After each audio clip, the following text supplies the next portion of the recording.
Hi, it's Pastor Robin here again with a highlight or two from my message at Metropolitan Community Church of Richmond on October 3rd as we continue our journey through living the good life. And this week my question was, do you love enough to give the very best?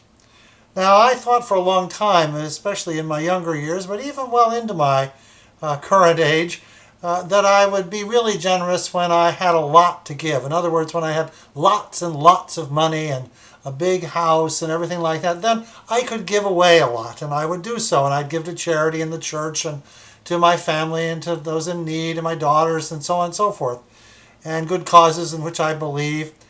But until then, I would not be so generous. That was the kind of trade-off I had going on. And at some point I thought, of course, when I win the lottery, of course I had to buy a ticket, and which I had rarely ever did. So, I kept putting off this idea of being really, truly generous until one day it occurred to me, and God helped me see this, that I was terribly blessed. I walked into an MCC church in New York, and I realized for the first time in a long time after wandering that indeed I was very richly blessed, that I had much going for me. And most of all, I had God on my side if I would simply decide to be on God's side. And so I began to realize that generosity is about giving what you have wherever you are. Whatever your condition is, there is something that we can give. There's some part of ourselves always that we can give. Even sick people, even people on death's door, actually have things to give. I watch people die sometimes, and the gifts they give are enormous as they are exiting this life. And we have a story from in the Gospel of Luke this week where it's about actually two things. A man in the crowd says to Jesus, "Tell my brother-in-law to give me," or my brother, I guess it is, "to give me what I have coming to me out of the estate." Jesus says, "I'm not your judge, and also life isn't about having things." And then he tells a parable, and the parable is simple. The man is rich, he has barns full of crops already, and then he has another bumper year. And he decides that he wants to hang on to everything. He doesn't want to give any away, he doesn't want to do anything with it. He'll tear down his existing barns and put up new barns. And then he'll have room for everything. And Jesus says, God comes along and says, "You fool, your life is demanded of you tonight. You're going home with me tonight. And who is going to have all that stuff in your barn?" In other words, we come in with nothing, we leave with nothing.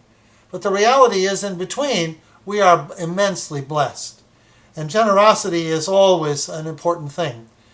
And it's a value. It's about our feeling blessed, knowing that God is so generous with us, and then we return to God and to others that same generosity. That's really what we're talking about. And so we want to know that we indeed are people who, whatever our circumstances, are already blessed. We are even liberated people, even if we feel oppressed in some way. So we can be generous with our prayers. We can be generous with our presence. I talked about prayers, both about our family and friends, but also maybe following Jesus to be really generous with our prayers to those who oppress us or hurt us. And our presence as well. We need to come and be together, to be in God's presence with each other, to feel that blessing. But then we can actually help others find that as well by greeting new people in our church, for an example. And we can participate. We can be really engaged in a generous way in our community through our own spiritual growth, but also have opportunities to serve. And finally, we can pay it forward. We have been so blessed by God, we can indeed pay it forward. We can have the gratitude to know that we've been blessed, and we can help others be blessed, and we can teach others about gratitude. So that's the kind of thing we talked about last Sunday. It's about really loving enough and knowing we are already loved enough that we have the best of the very best of ourselves to give to others and to God. As we begin to wind down this 5-week series this coming Sunday, I'm going to talk a little bit more about do you dare to live the good life? In other words, will you take the risk? Will you trust that God will see you through? And I think we can do that, and we can do that as individuals, and we can do it as a community.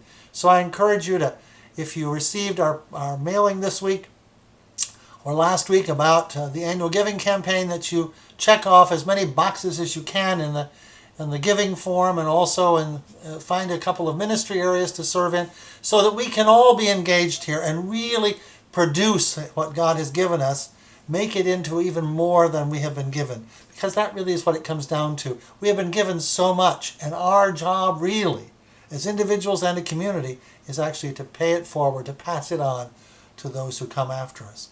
May you feel God's blessing this week and every day in the rest of your life, and may you know that indeed God has much for you and asks you to share much with each other. Amen.